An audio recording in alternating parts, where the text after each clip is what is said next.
Hi, I'm Rosemary Saplad, visual artist. Nalaman ko na gusto kong mag-pursue ng art. Nung nagsama kami ni Pong, after niyang gumawa kasi, gabi siya gumagawa, tulog kami. Yung paggising ko, tulog na siya, nakikita ko yung space niya makalat. May mga brushes na hindi na nalilinis. At saka yung mga naka-open lang na mga libro. So, ang ginagawa ko, nililinis ko yung brush. At saka yung mga libro nakakalat, binabasa ko na din. Parang ang exciting pala. So, every time, ganun yung parang routine namin everyday na pag tulog niya, ako na yung naglilinis ng space niya. Dalabasa na yun ng libro. Tapos paggising niya, parang nakaka-inspire pala tong painting ni ganito. Hanggang sa may discussion na kami kahit hindi pa ako nagpipinta. And during that time, medyo strict na yung practice. Bale, pag, mali yan, hindi yan ganyan. So, wala yung relationship na husband and wife. Para siyang teacher and student. Noong una, talagang hindi ko pinapansin, strict naman ito. Parang gano'n na mga idea. Pero later, at the end of the day, parang tama din naman yung, nare-realize ko na tama din naman yung sinabi niya na hindi ka matututo pag baby type yung pagtuturo. So, okay, hanggang sa yun yung routine na parang unti-unti ko natatanggap na mali ako, sige, check ko ulit. Hanggang sa, ayun, okay na siya. Nung pag sinasaway niya ko, sige, babaguhin ko kaagad. Wala na yung feeling na, ang strict naman ito.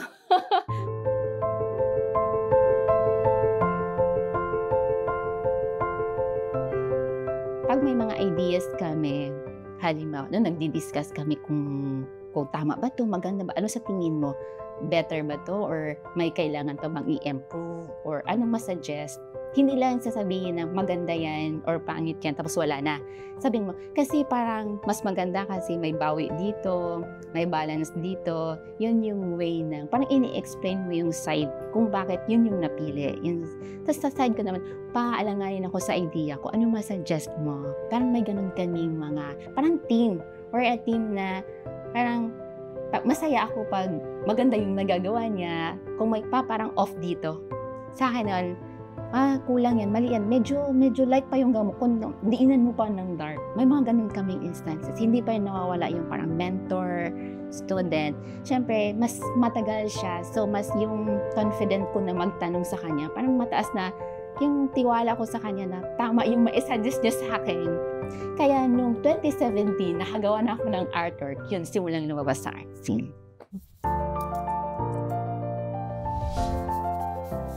Malaking bagay na talaga na sa edad kong to, may anak na ako, natutunan ko pang mag-aral. Masarap pag marami kang matutunan. Makaka-create ka ng sarili mo at saka makakita mo talaga kung saan yung field na gusto mo.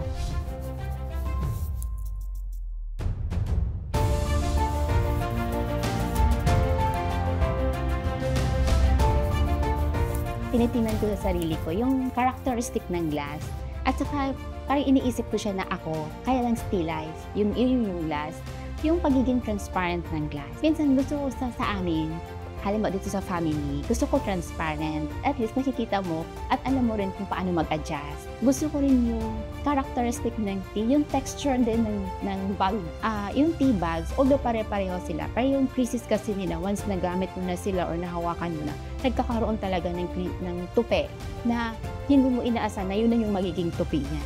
So magkaiba. Pero pareho silang tea, hindi nababawasan ng lasa kung magkaiba yung crease. Parang ganun din yung tao.